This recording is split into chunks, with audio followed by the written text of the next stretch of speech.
Hey kids, welcome to Book Snub, a podcast about books. Only bad books, though. We read them and make fun of them because we have no lives. Just kidding, I have a life.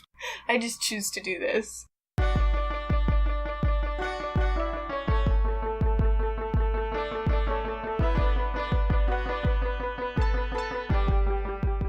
Hey kids, my name is, Soggy Boy. Also known as Ivy. Or I guess you can use my real name, which is Ivy. My name is Potatoes. And I like mangoes. What up, everyone? I'm Rachel, I'm 19, and I never fucking learned how to read. Now this week, we're talking about this book we all read, called Unenchanted by Shanda Han. I definitely read all of the book. I read every page of it. You didn't even fucking read the whole book? No.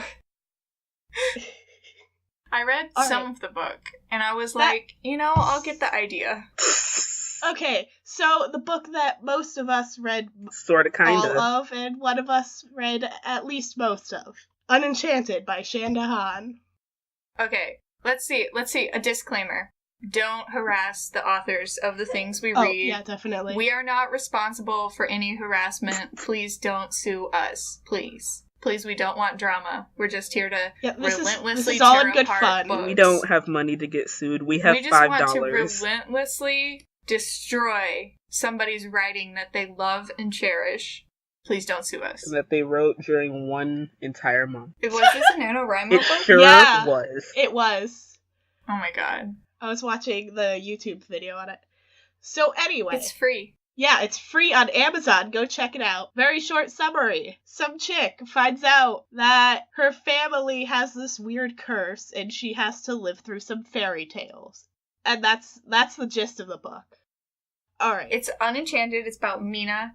Mina has a little brother who's very smart and young, and his name is Charlie. And it's definitely not a ripoff of Charles Wallace from A Wrinkle in Time. He doesn't talk just like Charles Wallace from A Wrinkle in Time. And his name is Charles, just like Charles Wallace from A Wrinkle in Time. And he's very smart, just like Charles Wallace from A Wrinkle in Time. But it's not a ripoff. And she has a mom whose name is Sarah, and they live above a racist caricature of some people who own a food restaurant. Mina's wait, how old is she? 13? 15. She's 15? Yeah, she turns 16 in the book, doesn't she? No, wait, yeah, she has her birthday at the end. Spoilers. Oh, I didn't get there. I like how the book opens. Today, I saved Brody Carmichael's life. ... There's a whole paragraph in between these. And then in parentheses, today was also the day I almost killed Brody Carmichael. Besides the love interest having the name Brody. Yeah. This is also kind of it was the best of times, it was the worst of times opening, isn't it? No, that's what I call a relationship. Hell, yeah, okay. Oh, I like how, the author has to describe every object with its, color. She's like, Mina penned the jubilant words into her blue spiral notebook. And she's always like, Mina put on her purple jacket and her black pants and her red shoes and went on her red bike to go see her friend's yellow house. It's very see dog run, dog has yellow hat, dog goes, It reminds me of, I think I made a note. Let me check my notebook. Oh, yeah. So, at one point, she puts on her Converse All-Stars, and and that actually was really funny to me, because when I was 14, I think when I was younger than 14, when I was 12, and I was trying to write, I really liked Converse, and I didn't have any, but all of my characters wore Converse specifically, and I always wrote it out in the thing, and then Sarah, put on her Converse All-Stars that were blue. And it was, exactly the same thing as in this book. So congratulations to this author. My 12-year-old self wrote this book. I can't believe that this author, broke into your 12-year-old self's computer and, was this is the style I want to write. This is the style. No, see, if my 12-year-old self wrote this, Mina would have blonde hair and blue eyes because every one of my protagonists had blonde hair. Hey, I don't know. Hey. And they all wore blue Converse. To be fair, when she does say that she has brown hair and brown eyes, she calls it boring and ugly, basically. Page 2, she ran her fingers through her long brown hair trying to tame the stray locks. Oh yeah, and that's also after she picks up a blue zippered hoodie. And, which I just noticed. Earlier I was reading this, and she was wearing a purple hoodie, so does she just have a lot of different color of hoodies? Yeah, that's actually addressed later on. Which is funny, because she's supposed to be, super poor and can't even afford a new book bag. Poor. I can't afford a new backpack, but I'm going to just take my on-brand Pop-Tarts and my on-brand Cheerios and my on-brand Converse All-Stars and, my 40 hoodies. She wouldn't eat those Cheerios. She hates cereal. She hates cereal because her brother opened all of them and has all 18 boxes open on top of the fridge. Her brother eats, so much cereal. Why? Oh, and should we do, be a little more chronological than this, though? Okay, yes. Yeah, so we start out, she almost killed Brody Carmichael. Brody. More like Grody. The book basically starts out with her saving his life. Then she's writing in her journal. Her journal, which is called Unaccomplishments and Epic Disasters. Epic is also a word I used when I was 12. Exactly.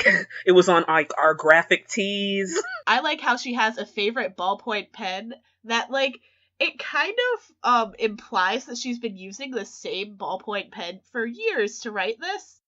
Which is a lie.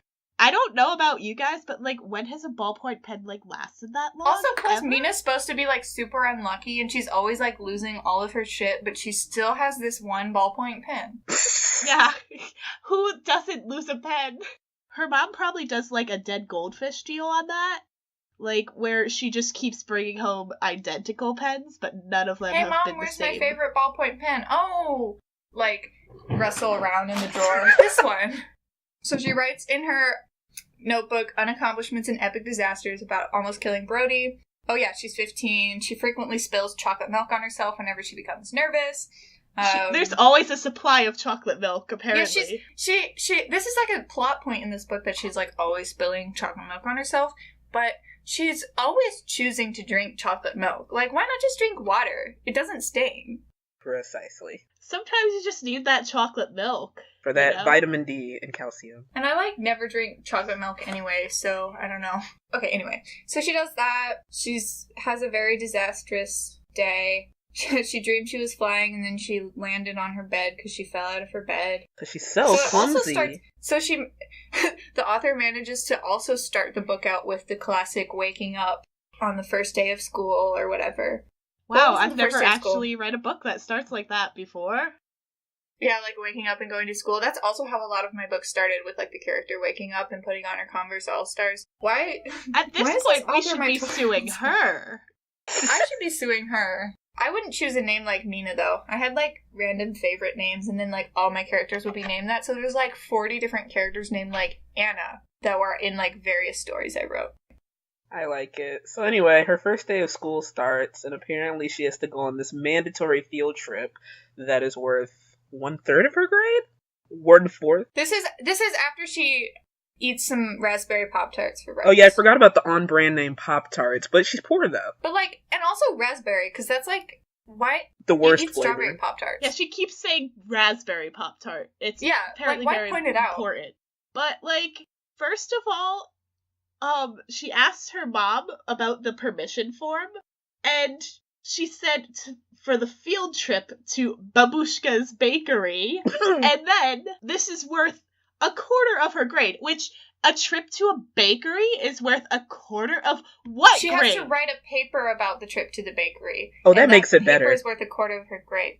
But what's weird to me is that if her mom write about a bakery that's relevant. Well, okay, so here's the weird thing.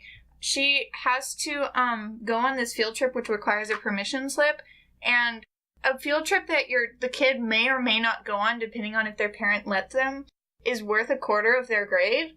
Why would there be no other option?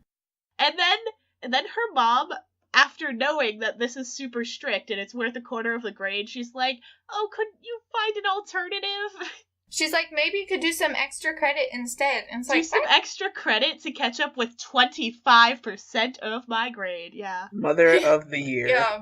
Mother of the year.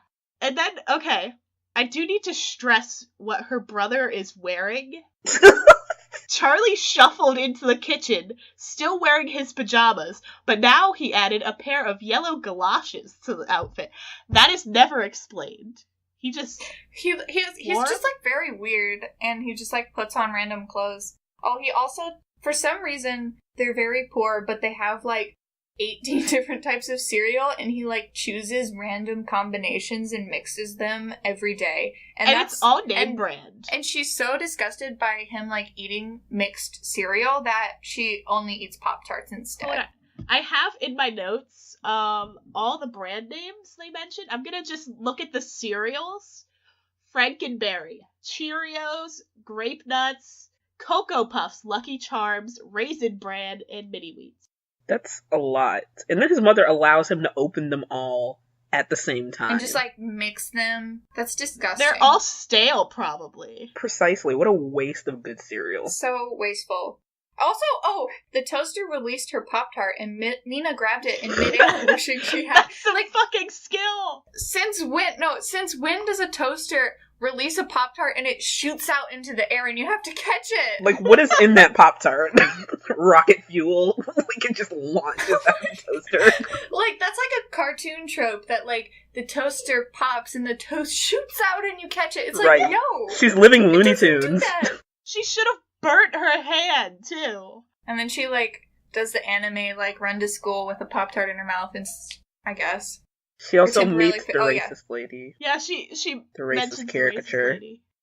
Yeah, so they live above a racist caricature of a Chinese restaurant run by Mr. and Mrs. Wong. It's every time Mrs. Wong is in the story, it's just very uncomfortable. Yeah. Apparently this makes Mina's clothes smell like peanut oil, and to make up for it, Mrs. Wong gives her all the pop stickers she could eat. Yep. Why? So. Nice. Amazing. Okay. Very important part here. Her bike, she says she hated it because last year on the eve of her 15th birthday. So she's still 14. Still 14. She thought she was being led outside blindfolded to be presented with a car. Instead, she got the bike. What? You're turning 15. 15. You can't have a car when you can't have a license when you're 15. You can get, at the most, a good permit, and that is about it. You can get a permit and you can drive your... And plus, she's, like, super poor. But she's still like, I thought my mom was gonna get me a whole car. Like, what? Yeah, when she's 15. Like, what are you gonna do with it? God. Look at it for a whole year. You sit behind it and you, like, pretend you're driving it like you're a little kid. And you go, like, beep, beep. This is her definition of bad luck, is on my 15th birthday, I didn't get a car that I can't drive anyway. I got a vintage bike, which I would love to get a vintage bike. I got a red vintage bike. It's red, by the way. Just so you know what color You it is. have this conspiracy theory about these colors. It's just like a writing trope. Like, why do you need to mention the color of everything? Right. I don't care. She almost kills an old lady with some dogs, and I don't know. I get the feeling from this that the author doesn't like dogs much, because it's toy poodles. And Mina apologizes for almost running into these poodles, and apparently spews Pop-Tart out of her mouth, and the poodles turn into snapping, sugar-crazed dogs attacking the Pop-Tart with a hungry vengeance. Yeah, and then the lady, the lady stared in shock as she tried to get control of her wild, pampered babies. And it's like, what is your perception of dogs that they would, like, be like that over Shonda a Pop-Tart? Has never met a dog. Like, if I dropped a Pop-Tart in front of my dog, she would, like, not even notice because she's so stupid. Very nice. Anyway, then she continues to have, like, this anime school day where she, like, sprints down after that bus that, like, leaves her. And, like, her friend sees her running after the bus, and her friend's just like, nah. It goes back to, like, texting or something. Oh, yeah, she gets on the bus, and she sits down next to her best friend, Nan, who, was wearing an I Heart Jacob black shirt, skinny jeans, and black flats. Well, I like a few paragraphs before that, page 7. She had no choice but to be the recipient of 20-some-odd stares. Mina now knew what Forrest Gump felt like as she walked down the aisle. What does that mean? Like, it happens in Forrest Gump, but not because he sprinted after the bus. Like, what does that mean? God. It doesn't mean anything. She didn't watch Forrest Gump. She just makes references to things she's never watched. Wait, I don't see this reference. It just says she had no choice but to be the recipient of 20-some-odd stares. Was it before? It's right after that sentence. What the heck kind of book are you reading? No. I don't have the reference either. I thought I was just following Jazz. What? Jazz, what did you do? Jazz got the unhidden dark web copy. It's got new references in it. Dark, Unenchanted. Show me the hidden Forrest Gump references. I got the first draft edition. Okay, I sent it to the chat. Let me see this dark web version that she's got right here. Why does she have a Forrest Gump reference? That is so weird. Okay, you must have, like, an older copy. Wait, yeah, I downloaded it months ago, remember? Because I read half of it a while ago. We must have gotten that new and shiny copy. Well, clear of Forrest Gump things. Well, apparently someone brought this up to the author already. And was like, you know what about this book is bad? That reference. That reference to Forrest Gump. Change nothing else. Okay, so anyway, she sits down next to Nan, who has the latest iPhone, and is always chirping. This is a character trait for Nan. You're gonna learn this over the course of this book. Nan is the complete opposite to Mina in every way, which means that she has an iPhone and she, like, texts people a lot. And she's fashionable. She's fashionable in her I Heart Jacob black shirt.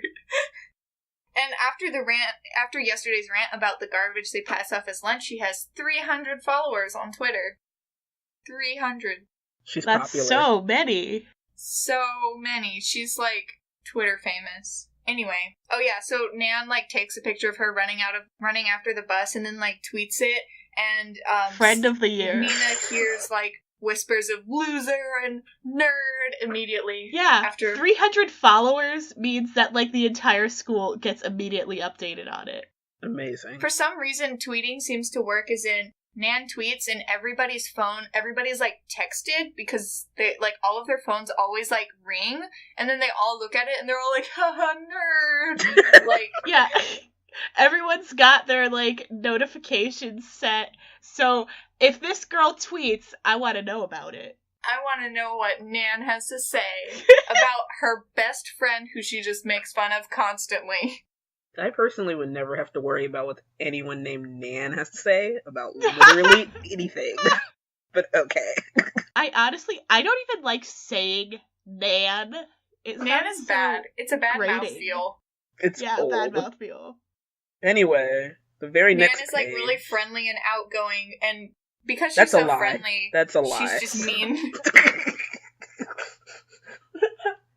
She's so friendly. Everybody seemed to like Nan, not because she was popular or smart, because she was fun and real. Yes, it's very fun to let your friend chase after a bus and to take a picture of her while she's doing it.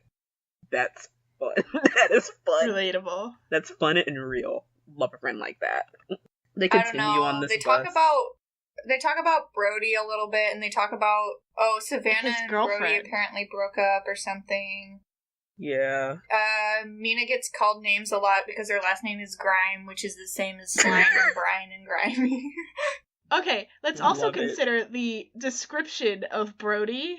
Brody was the fantasy of every girl's dream. He was a perfectly blended cocktail of aristocrat and jock. What? Fabulous. What is that? What is that blend? I love not only men, but aristocrats. And jocks. And jocks. You know what would be perfect for me? Not just a man, Brody. but a man who is an aristocrat and a jock. Like a smoothie, if you will.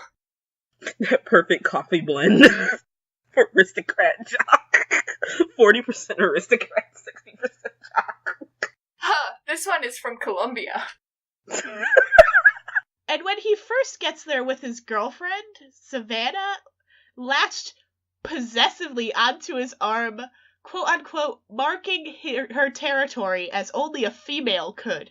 Now, what does that mean? Oh, Savannah, who also looks every bit a princess with her long white blonde hair, porcelain skin, and big blue eyes. See, if this wasn't a podcast, we would pull up the author's picture for you right now. Listeners, dear listeners, we have so many listeners. all two listeners. Dear sweet listeners, the author does have porcelain skin, white blonde hair, and blue eyes. So yeah. Just to let you know. I would like to say, I was just watching a video of her talking about this book, and she was saying that Nan is actually the self-insert, and Nan also does have blonde hair. And it's fun and popular. Blue eyes? Yeah. Oh, and she's popular and fun and real. And also just like a bitch to Mina all the time. Like, that's fun and real. That's fun. It's she's keeping it real just by like relentlessly making fun of her best friend in front of the entire school. So anyway, you gotta relentlessly make fun of your friends in private. Brody is the perfectly blended cocktail, the Carmichaels prided themselves on family lineage and could follow their ancestors back to when they first came over on the Mayflower. And they own racehorses and a clothing company. I love horses. Okay, so anyway, Brody's like really great. He's really great because he never bullies anybody.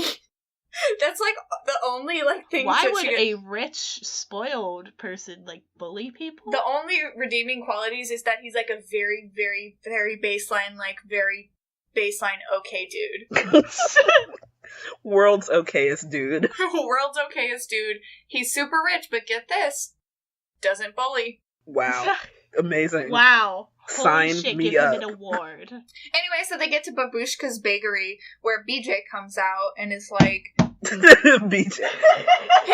And nobody makes fun of that name, despite being in early high school. He's wiping what was obviously the remains of his breakfast consisting of powdered donut from his face. Amazing. Yeah, and he's like, so, we're adding, like, fat shaming to the racism. Because it's like a plump man hurries out and wipes off what looks like leftover powdered donut off his face. Get it? You get it? He's chunky and he eats donuts. Anyway, then this creepy woman named Claire comes out. She's also blonde, so she is self-insert too. She's a villain, though, so... She has a form-fitting white lab jacket. How? How do you have a form-fitting lab jacket? In a bakery. Okay, here's the weird thing about this bakery. So they go in and they go on a tour, blah, blah, blah, and it's described as being very, like, factory-like. And it's like, what kind of bakery is this? What are they making? Like, she's wearing a white lab jacket, yellow helmet, and goggles in a bakery. You need a hard hat to make that bread.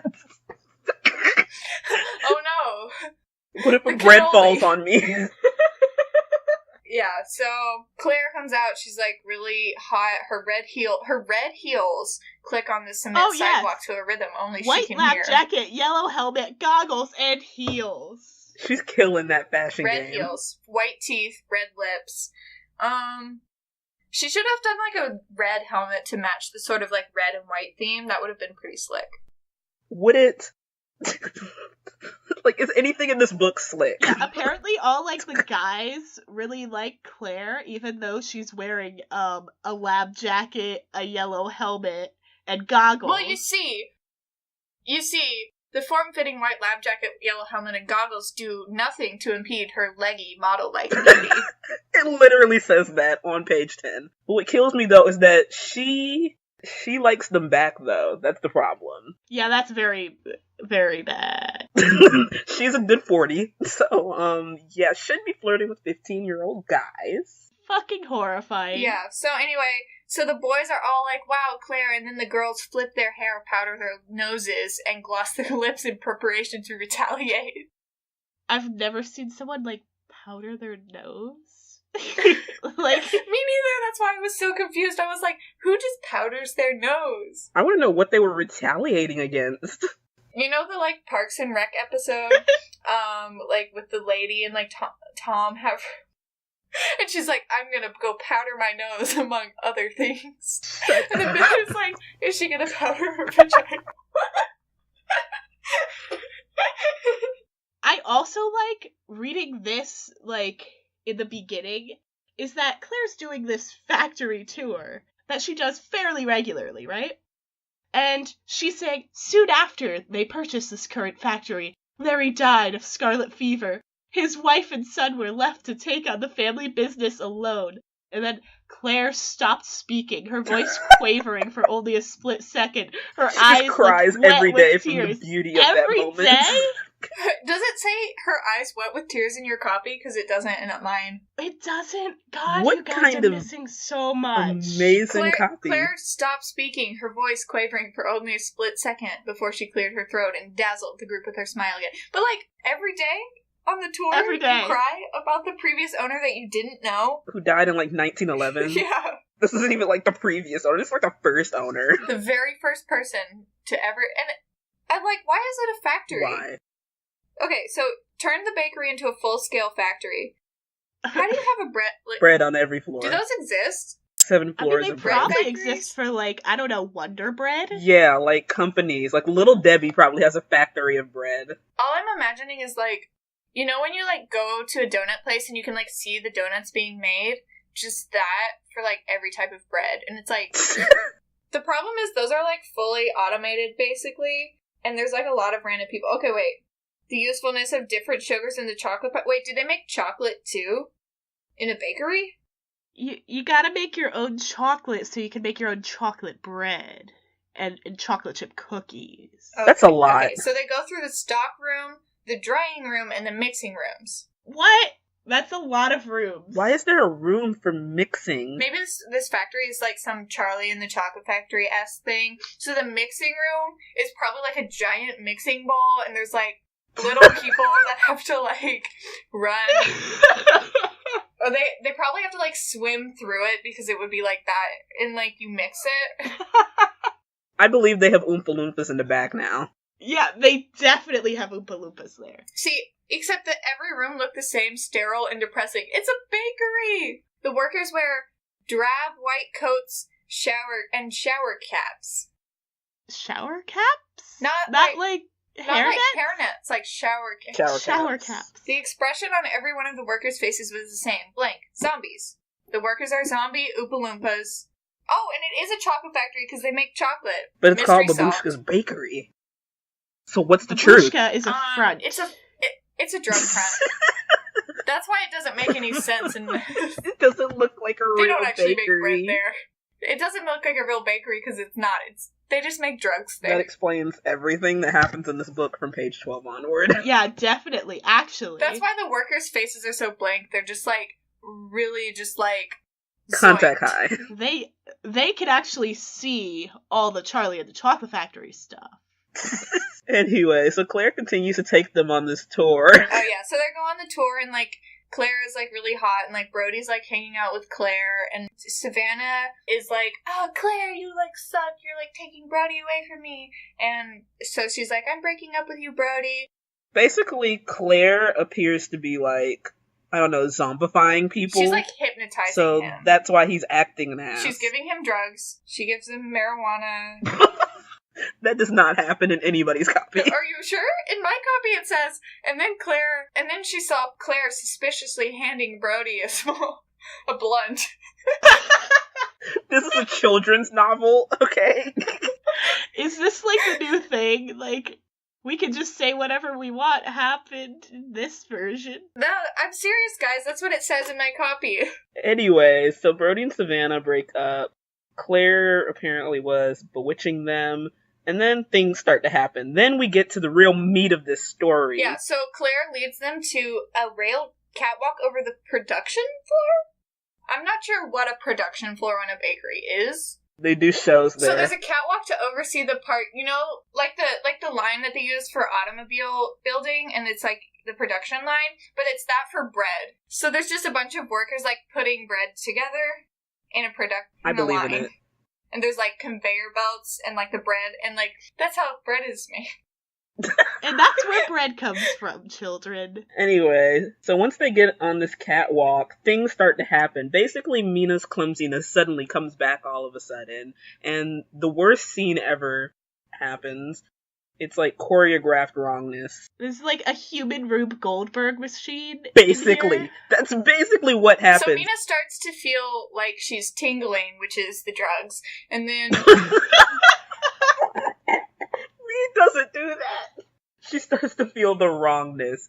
Anyway, so this scene is just so perfectly choreographed. It goes, someone bumped her from behind, and she lost her grip on her notebook and chewed up pencil, which launched from her hand to land at the feet of Stephen and Frank, deep in some argument over a video game. Wait, who even are Stephen and Frank? Who are they? Stephen and Frank! She watched as the pencil rolled right in front of Stephen's foot, wincing when the foot came down and he slipped on the pencil. Stephen flailed his arms dramatically, causing a domino effect as he lost his balance and pitched forward into Frank. And it just keeps going, basically. And then Frank rams into someone else, and then Mina, Claire, and Brody do, like, the tango. And then all of a sudden, Claire, like, the heels she was wearing, like, snagging the cat. The heels she was wearing in a factory... where she knows the catwalk will be. Even though she wore the lab coat, the helmet, the goggles for protection. Yeah, and then she stumbles into Brody and pushes him towards the railing, and the rickety walkway shifts under the weight, and everybody lurches to the right. That is very dangerous. Like, I was not aware this catwalk was swaying. I was under the impression it was rooted in the ground. But apparently it's just swaying. I guess they just, like, spent all of their budget on goggles and, like, hats and lab coats and shower caps for everybody and not so much on, like, catwalk safety. So the catwalk is literally tilting underneath them, and then Brody falls off of it. Basically. Chapter 2. Brody falls off the catwalk. Mina grabs the shoulder strap of his black JanSport. Her feet start... whatever, hands grab her around the waist, and it's, like, Nan, and she's, like, holding him. Oh, this is the greatest part. Yeah, so Nan is holding Mina, and then all other students begin to aid in the rescue, including Stephen and Frank, so, Big role. They never show up again after this scene, just letting the listeners know. Don't get too attached to Stephen and Frank, but I know, since... If we have a Tumblr fandom, I know that there is already fan art of them as two white boys kissing. Stephen and Frank, the real OTP. One of them has ambiguously brown hair, and the other one has ambiguously slightly lighter hair. And they both look like very hipster, like very fashionable, and they're very gay, and they're like the new OTP. Anyway, Mina saves Brody's life, but he actually never says thank you. At least not in this scene. Yeah, she saves his life, and he's... Ooh, I'm looking through it, and I'm seeing some things that Stephen and Frank say. They have lines. No, they don't. Stop these lies. Stephen and Frank have no lines. Page 19. Yeah, Brody almost died, Stephen blurted out. Brody leans down to talk to Mina, but Stephen and Frank pull him away in excitement. Stephen and Frank have a lot of investment. Mina ripped Brody's backpack, and it happened to rip in the same place and size as the hole in her backpack from this morning. Except Brody could probably afford to buy a new one because he's not spending so much money on on-brand Pop-Tarts and cereal. And hoodies that are different colors.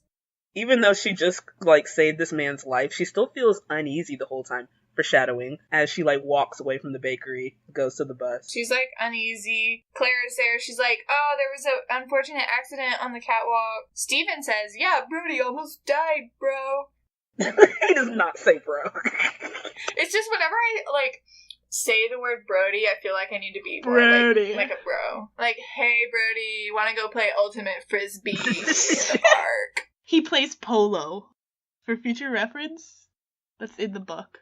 But all bros also play Ultimate Frisbee, like, no matter what sport they, like, play. They're always down for some Ultimate Frisbee. Yeah, anyway, so Claire is like a bitch, I guess. Oh, the support cinch failed? They didn't say anything about that. Said nothing. She's like, they were messing around on the catwalk and a support cinch failed. That's not supposed to happen, but we'll ignore that. So basically, Mina blames herself for what happened to Brody.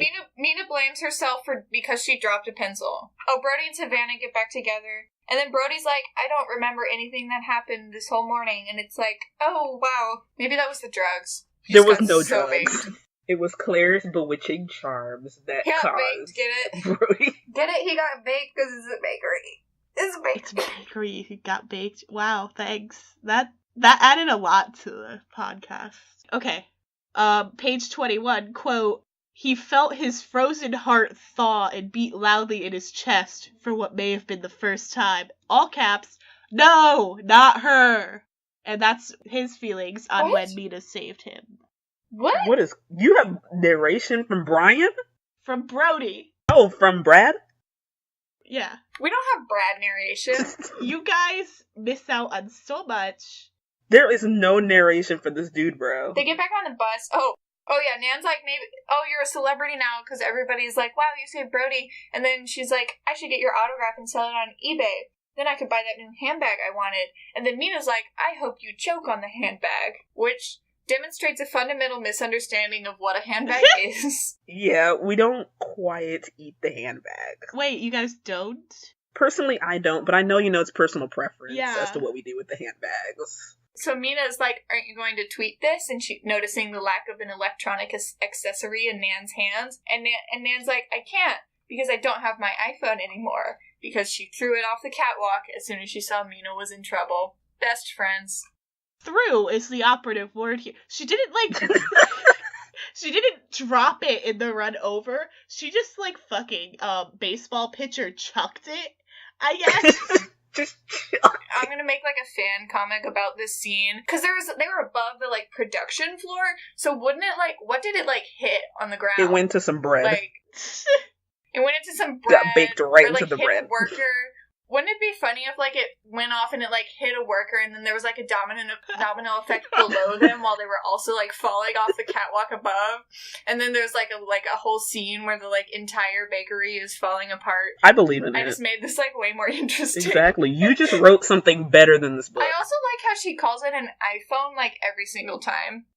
iPhone is mentioned. Hold on, fucking hell. Get 2, those statistics. 3, 5, Stats. at least 7 times, I think. That's our resident math genius, Jazz. Hell yes. This is why you go to math school for nerds. That's exactly where I go. So that chapter ends on a boring note. It's pretty boring. Nan is just like, I saved your life. And Mina's like, yep.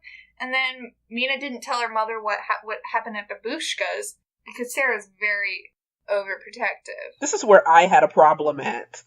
The fact. This is where it gets very weird. Anytime a crazy, unexplained accident. Do it. Happened to Mina, Sarah would pick up the family and move, no questions asked.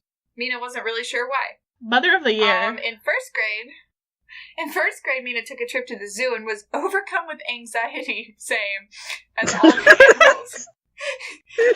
animals in the petting zoo started following her around, and they moved the following week.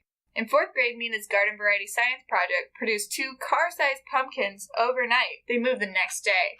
In 7th grade, during home ec, Mina kept falling asleep during her knitting project. Sarah told the school it was mono and their family was packed by the time Mina got home. So there's a lot of things to unpack about this sort of. There's a lot. Number one, this is what poor people do. Okay. They can just afford to just get up, move, pay new housing deposits. She didn't have to pay, mortgage. She didn't have any, lease. She actually leaves. used to make, $5 million a year, but then she had to keep moving and no one knew her, and she kept downgrading little by little. She just keeps moving. And she doesn't put it in, her 2 weeks notice at her job. She just kind of leaves. Absolutely. And also the home ec thing is Mina kept falling asleep during her knitting projects. That's such a normal thing. You were sitting in a chair and knitting and you fell asleep. I fell asleep 8 times last week in one class, and my mom moved through 8 cities. Mina's knew that what had happened yesterday was worse than any of her other unpleasant accidents, which means that she defines falling asleep during knitting as an unpleasant accident. I still like how that's on the same tier as car-sized pumpkins overnight. What did they do with those pumpkins though? That's really the biggest question I have. I don't know. What did they do with the house that they left the next day? I love her description of her room, of how messy her room is. Obvious piles of teenage debris. I too am a pile of teenage debris. only address me as an obvious pile of teenage debris. Yeah, so her mom comes in, and then Mina's like, Mom, and she throws the comforter back over her head to protect herself from the onslaught of fresh air and light, both of which were toxic to a very sleepy teenager. Get it? Teens! Shondahan has never met a teen or a dog. Hey, kids! Her mom says, okay, this is weird because it happens multiple times through the book. So we're heading out now. I'll be late coming home because my boss, Terry, called.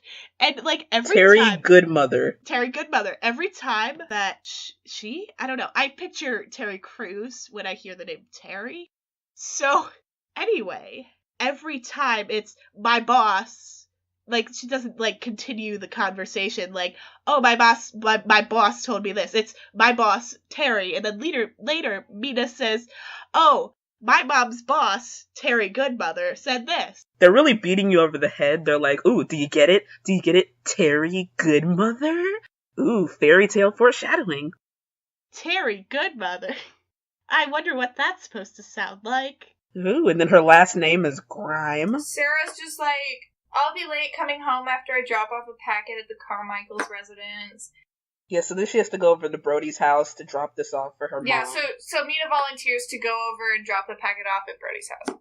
Charlie's wearing a Superman cape. He's wearing a Superman cape, and he just walks out the door, and that's just his clothing. Oh, Mina ran back to her bedroom, grabbed a purple pillow off of her bed, and screamed into it, dancing around because the room. She's so happy that she gets to go to Bradley's house. So she, like, goes to take a shower, and she gets, like, trapped in the bathroom because, like, the knob breaks, and then she, like, tries to get out, and it's, like, a lot, and then she gets out eventually. There was no point to the scene whatsoever. She's just like, after a few spurts of murky brown water, hot water eventually began to rain down, which means that murky brown is the opposite of hot.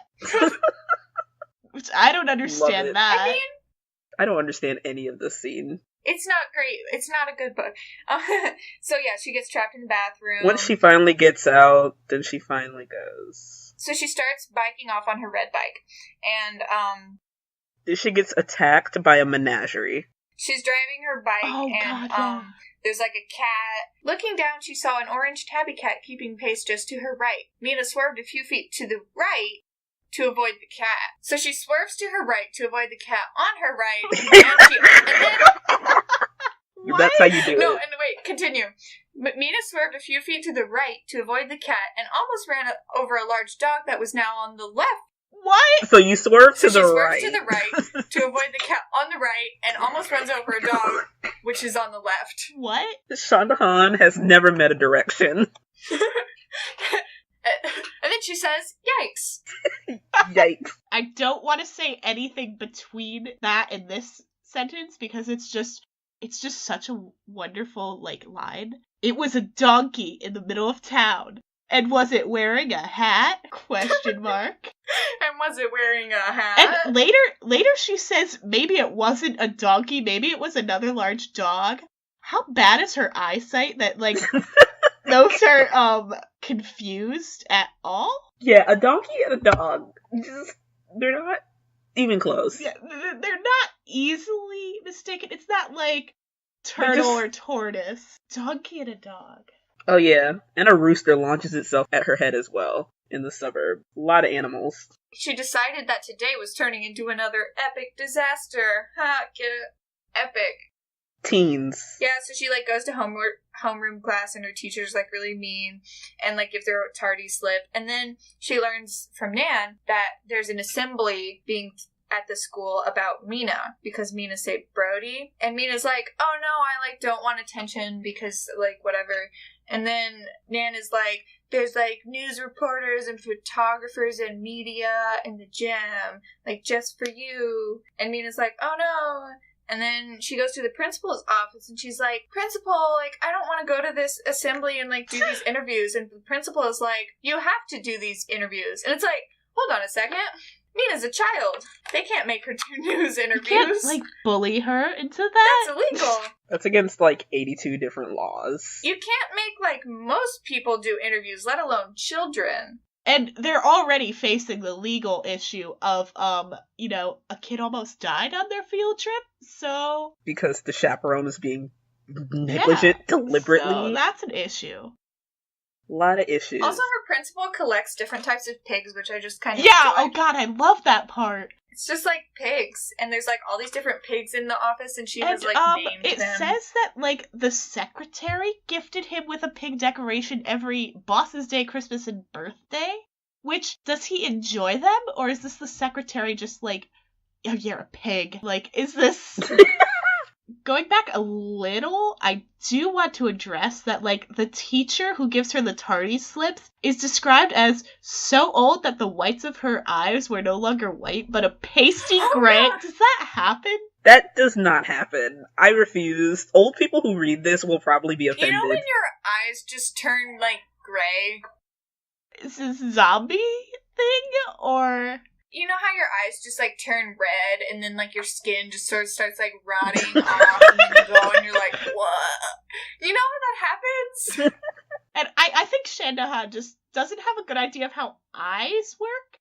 Between that, thinking it's easy to confuse a donkey and a dog, and, the line a few pages later, Mina's eyes began to water from staring at the clock for so long, which shouldn't happen if you're blinking. Shandahan has never met a biology. Shandahan has never met a living person. Okay, yeah, so... She goes to the assembly. She has to do this interview. She's required to do this interview at the assembly in her honor. And, like, the school band is playing, and people are, like, chanting her name. Oh, yeah. They know her as Mina, but the principal said her full name once, and then they decided that Wilhelmina Grime was a better chant than Mina Grime. Wilhelmina Grime. They say the last name, too. That just rolls off the tongue so well. So, she's famous now. Brody, but the problem is, Brody is not chanting or cheering for her. Even though he's just sitting she on the saved front row, his chewing life on his lip and staring at her, brows furrowed. And the reporters are like, Mina, tell us what happened at Babushka's bakery the day you saved the Carmichael's son from certain death. Certain death. And then she gets really mad that they call Brody the Carmichael's son instead of Brody, because she thinks he deserves better. So she's like, yes, there was some stuff on the catwalk and someone fell into Brody Carmichael, because she's like... Yeah, all caps. She gets really offended about the fact that they don't use his name. Like, oh, how dare you make him a faceless victim? And it's just like, girl, it's not that deep. Like, in this, he's kind of famous anyway, so... Yeah, people know who he is. And I like the one teacher that talks to her that's, like, described very in-depth for someone who talks once. And Mina's like, oh, I didn't do anything special. And this teacher's like, I am sure that is not the case. But you can keep telling yourself that if it will help you sleep better. Mrs. Colbert smiled knowingly. Her short, spiky hair and blue-colored wing-tipped glasses gave her that alternative edge that students love. Oh, mine says approachable edge. No, she just added an alternative. No, I swear to God, this is what it says. I believe you. Yours does not say alternative. Screenshotting. You are lying to me. Wait, let me finish the sentence. Her unique quips and riddles left you oftentimes more confused than enlightened. But she doesn't give any unique quips or riddles? Yeah, she just says, you can keep telling yourself that if it helps you sleep better, and then it's like, get it, her riddles. And it's like, what? That's not a riddle. What? That's not... Shandahan has never met a riddle. It turns out that the Carmichael family has forbidden the newspapers from harassing their son because they're like, have so much money, so nobody's talking to Brody. We see Nan right here being a fucking traitor. She was wearing another black shirt, this time dedicated to a certain sparkly vampire. You can't do This is where I have a problem. I have a problem. This is a problem. With Jacob Black's name getting to be used, but she just can't say Edward. Like, I'm gonna have a problem with this until the day that I die. Like, it would have been fine if she had been, like, a certain werewolf. Well, actually, if you said, like, a certain werewolf, would you be able to, like, tell? No, probably not. It's Jacob Black? But it's just like, it could have just said Team Jacob, and then she could have just worn a Team Edward shirt. Yeah, but it wasn't Team Jacob, it was I heart Jacob. Same difference. And now, and this one is just dedicated to a certain sparkly vampire, so it could say anything. Oh, so it could be Alice. It could be Rosalie. It could be all the sparkly vampires. Holy shit! You'd never know. Maybe it is Alex. Oh, Alex? Alice is the best one. But also, I was thinking, if it was Team Edward, and she was Team Edward for, what the fuck's that girl's name? Bella. But she wanted Jacob Black to date herself. Get that? Yeah. Yeah, that might be it. Yeah, so she's rooting for Bella and Edward because she wants Jacob Black all to herself. And Alice, I believe in it. Too. She likes Alice. Yeah. And Alice. Nan is bi. That's in my copy. Yeah, definitely. It's like, and then Nan was like, my copy too. I heart Alice from Twilight.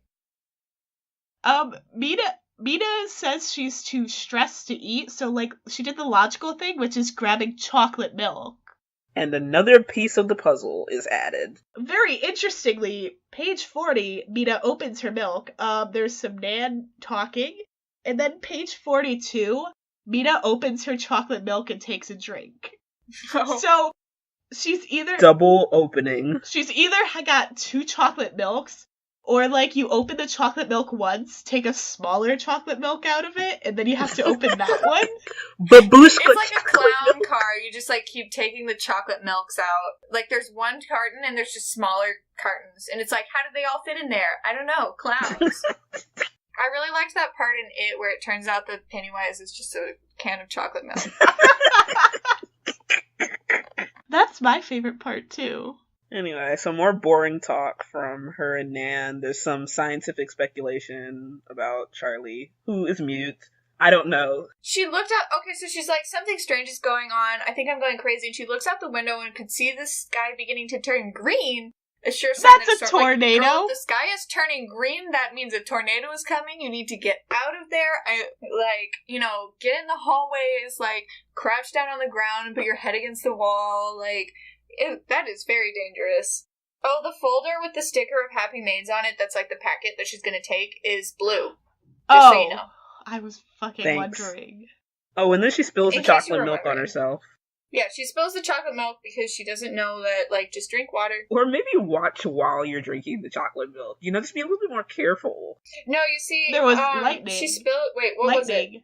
There was lightning, which shocked her so much that she, like, which spilled apparently, the chocolate milk all over herself. Every single girl in the cafeteria screamed in fright. And then the boys, every single boy, laughed out loud, pointing fingers and trying to re-scare some of the girls. Yeah, I really like when it thunders and me and every girl on the planet just screams at the same time. There's like a real sense of community in the communal scream. There are only 2 genders, those who scream at lightning and those who laugh at the people screaming. There's the scream and the laugh. And then this chapter ends with the word grim. Get it? Grim. Not every tale has a happy ending. In fact, many of them are grim. Wink. I caught that joke. Did you get it? Okay, so then Mina's going to Brody's house to drop off the packet. His house is like really big and fancy. There's like statues of horses everywhere. She's embarrassed because she has a bike and she doesn't know where to put it when she gets to the door, and she just puts it in the driveway. Beautiful. She knocks on the door. Brody's mom answers, and she's like very rich, and Mina's like, I'm supposed to deliver this Happy Maids packet on behalf of my mom. And her boss, my mother's boss, Terry Goodmother. Terry Goodmother.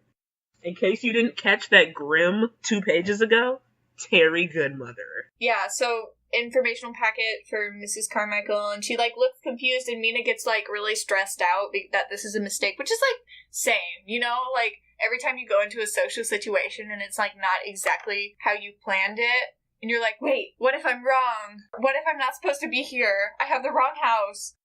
Relatable. So yeah, how earlier that foreshadowing, she left her bike in the driveway? So yeah, Brian here just runs over her bike. Good going, Brian. So he drives up and runs over her red bike. Mortified that Brody had run over her bike and with no good explanation as to why she was at his house, Mina could only think of one thing to do. There's just one answer to this situation. Run. Book it. I also like how apparently just Brody, like later it said that Brody was trying to run after her, but couldn't catch up to a person running when he had a car. What? How fast is she going? What is in her legs? Mina's Sonic the Hedgehog. I don't know, maybe she's, like, on some trail, like some hiking trail to throw him off? I don't know. She's not, though. She ran down the sidewalk, so she's just, like, clearing people's yard fences like a thoroughbred racehorse or something. I don't understand this book. And then when she gets back, she talks to Mrs. Wong, and this is where it gets real racist. Oh, it's very racist. It was already racist.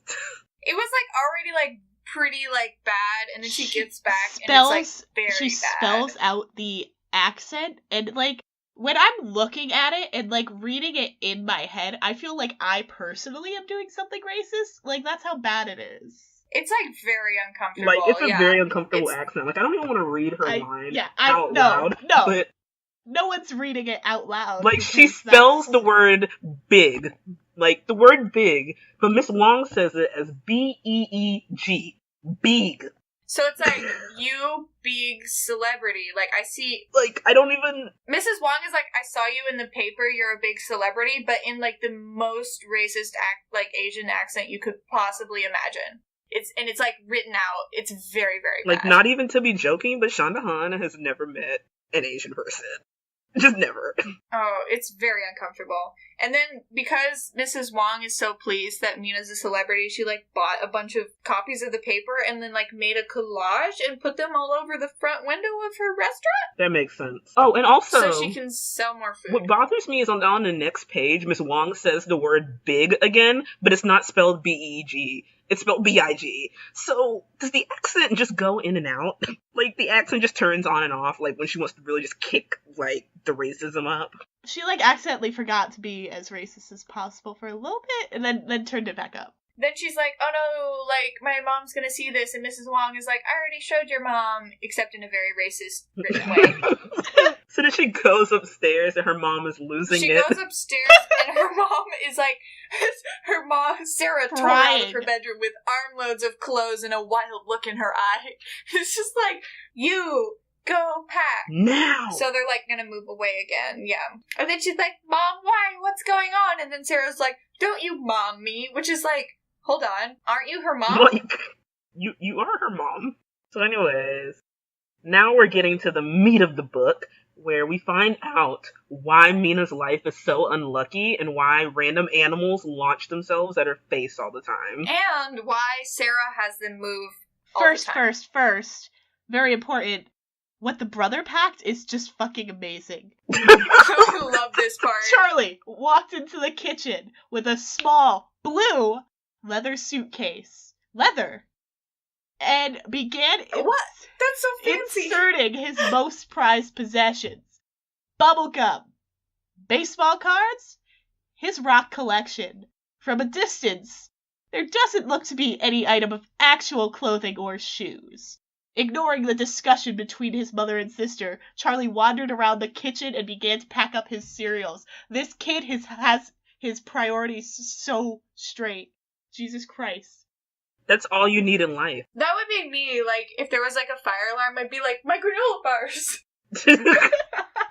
So anyways, her mom gets on to finally telling her why it is that all these bad things happen to her, and tells her, darling, our family was meant for greatness, but the sacrifice that comes with it is too great. And so now she finds out that, okay, so here's where I get a little bit bothered. Greatness comes with great sadness. This is where you started getting bothered? I was bothered before, but she basically tells her that their last name is not Grime, it is Grimm, and that they are descendants of the Grimm brothers. You know, the dudes that wrote the fairy tales. We are descended from voyagers. Don't be a music nerd in here. And basically, they're hiding from this fantasy curse. And the only way to hide from a fantasy curse is to move around and change one letter of your last name. Wilhelmina Grimm to Wilhelmina Grime. That's gonna trick the curse. That's how you escape the curse. Anyways, Mina finds out her dad was killed by the curse. It's not funny. But... So the curse is like, you have to relive every single tale in the, like, Grimm book or whatever, and if you don't, you just die and the curse is passed on. Yeah, so it's believed that if a descendant of a Grimm can survive all the tales, then the story will be satisfied. The story will be satisfied. Is the story like the main villain? Like that's what kind of ish, but also not. And her father only survived 10 tales before he died, Fucking which is kind of wild. So like Jacob and Wilhelm tomorrow made it through over 190 tales, but her father could only do 10. Fucking step it up. Weak. Yeah, like step it up. Also, like she's like, I didn't think the curse would pass to you because you were a girl. I was banking on the curse being sexist. I thought the curse would discriminate, but the curse ended up being really equal opportunity. Yeah. The curse isn't here for your gender essentialist bullshit. Also, a really interesting thing that the mother says when trying to tell Mina to just run from it. I can't lose you and I can't lose Charlie. He's all I have left of your father. Which is interesting that she doesn't say the two of you. I can't lose either of you. He's all I have left of your father. That's an awkward sentence. You, however, are nothing. So yeah, Mina basically learns that the only way that she can maybe live through these curses is if, like, the Grimm fairy tale book shows up for her to help her. The grimoire. The grimoire. And basically it's named after your last name.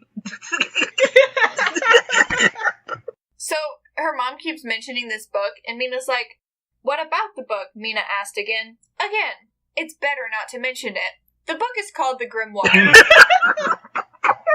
That reminds me of, like, the Bye Bye Man, when everyone's just like, listen, I don't want to say it, because you can't say it, but the Bye Bye Man. It's just like, why would you say it? Her mom's also, like, crying, and it says, tears slid slowly down her cheeks to land in wet drops on her khaki pants. And that's not, like, there's not anything weird about that, but, like, if I was writing a book and someone was wearing khaki pants, I wouldn't mention it. Exactly. Like, I try to avoid mentioning that in general. Khaki pants? I just don't believe in khaki pants, unless they're a Target employee. I don't like immediately saying, this guy's wearing khaki pants. I don't like how this made me think about how khaki pants exist. I don't like being reminded of the existence of khaki pants. Right. Yeah, so by this time Mina has decided that she's going to try and live through all the fairy tales.